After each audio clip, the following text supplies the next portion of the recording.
Hi, let's study this very interesting and equally useful chapter, maps. Are you curious to know what topics would be covered today? Well, we would cover globes and maps, what is a map, different types of maps, elements of a map, and lastly, map reading. This chapter sounds interesting to me already. What about you? Before we begin the chapter, quickly let me know, do you know how to locate your city or state in the map? Write yes or no in the comment section below. Okay, now let's start the chapter. In our last video, we learned that a globe is a small model of the earth. It is the most accurate way of viewing the size, shape, and location of places on the earth. However, it has several disadvantages. What are those? It is not possible to see all the parts of the Earth's surface at the same time on a globe, right?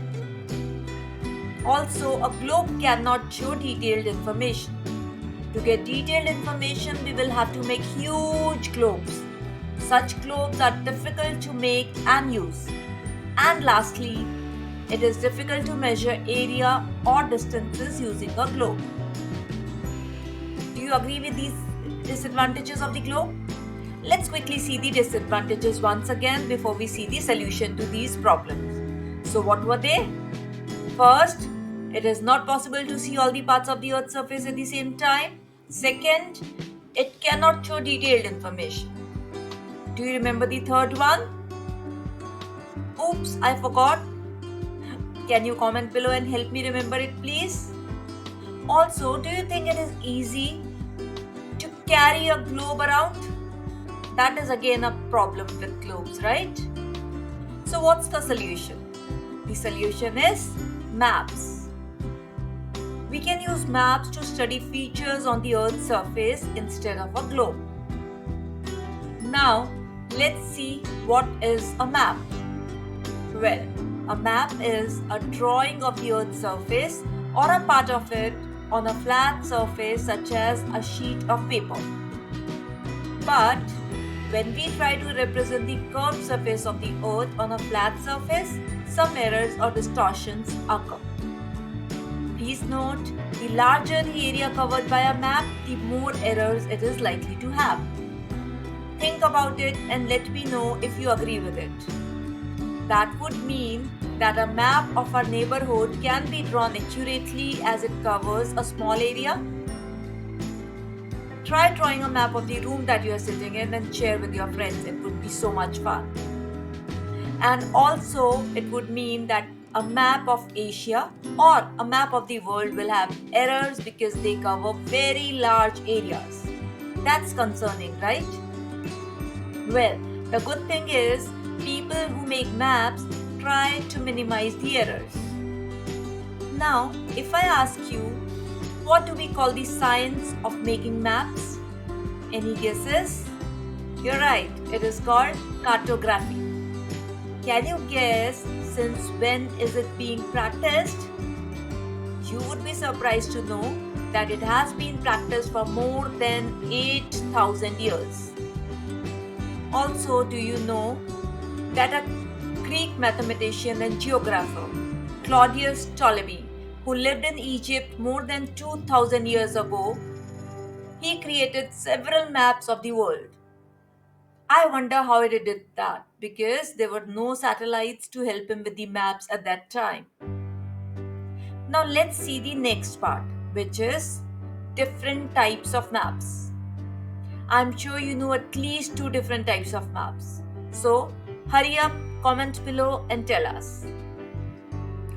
Maps are of different types. Some show a small area, like a city, a neighborhood, or even a school, while some show a large area, such as a country, a continent, or even the whole world. Maps come in different sizes. The map of the world, titled Climatic Regions of the World, is drawn on less than half a page. A wall map of the world can cover an entire wall and show many details. It is getting more and more interesting, isn't it? Now tell me something. Have you seen a book of maps like the one shown here? Do you know what is it called? It is called Atlas. When we turn the pages of an atlas, we can see different maps in it. Some maps show the boundaries of the countries and states and the important cities. They are known as political maps. For example, this is the political map of India. Some maps show the natural features of the land, such as mountains, rivers, and plains. They are known as, any guesses? Yes, physical maps. Shown here is the physical map of India. Then there are maps called thematic maps. They deal with a specific feature or theme of a place, such as crops grown in an area, distribution of minerals in an area, amount of rainfall that occurred in that particular area, or roads, railways, and airline routes in that area. Good so far, right? Now let's see elements of a map. Maps consist of certain elements that help us to read and understand a map. Some of them are title of the map, directions, scale, color, and symbols. Don't worry, we'll cover all these in details. Once we understand these elements, we would be able to use a map better. Now let's see these elements one by one. First is the title. The title of a map specifies the area covered by the map and the subject or theme it covers. Next element is one of the most important elements of a map. It is directions. There are, as we know, 4 cardinal directions. Which ones can you say? Damn right. North, south, east, and west. Do you know what is meant by cardinal? Comment below and let us know. Usually, maps are drawn with north at the top. Most maps indicate north with an arrow marked N. If we know where north lies, it is easy to find south, which would lie to the bottom of north, east, which would lie to the right of north, and west, which would lie to the left of north. So you can see all the directions marked here. Now, northeast lies between north and east, northwest lies between north and west, southeast between south and east, and southwest between south and west. So that was all about directions. Next is scale. Do you think that a map can show actual distance between the places? No, right? Distances have to be shrunk so that the area being mapped can be fitted on a piece of paper. To be able to do this accurately, maps are drawn to a scale. Scale of a map is the ratio of the distance shown on the map to the actual distance on the ground. For example, the scale of this map is 1 centimeter represents 10 kilometers, or 1 kilometer is equal to 1 lakh centimeter. On this map, an actual distance of 50 kilometers will be 5 centimeters, and a distance of 5 kilometers would be 0.5 centimeters. The scale of a map is often shown as a line with distances marked on it. The scale of 1 centimeter represents 10 kilometers is shown here in this way. This is called a linear scale. Each division in the bar is 1 centimeter as measured on the map and indicates 10 kilometers as shown in numbers just above the bar on the ground. Now can you read the scale of the map here? Comment below and let me know what is it. You are going to love the next element, which is colors. Certain standard colors are used in maps to show landforms and other features of the earth. For example, water bodies are always shown in blue.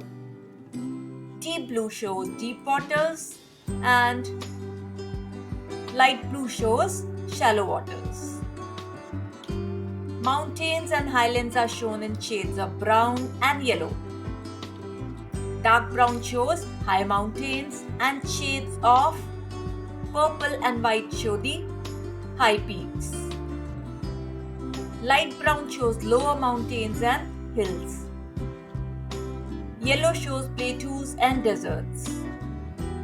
Areas with forests and other natural vegetation are also shown in green. Hope you understood it well and made a note of the important stuff. Our next and final topic for the day is symbols and legend. To save space and to make it easier to show features and places, certain standard symbols are used in maps. Now you would ask, what are symbols? A symbol is a shape or sign that is used to represent something. For example, to show a hospital on a map, we can just put a cross at that spot instead of writing the word hospital there. Symbols give a neater appearance to the maps.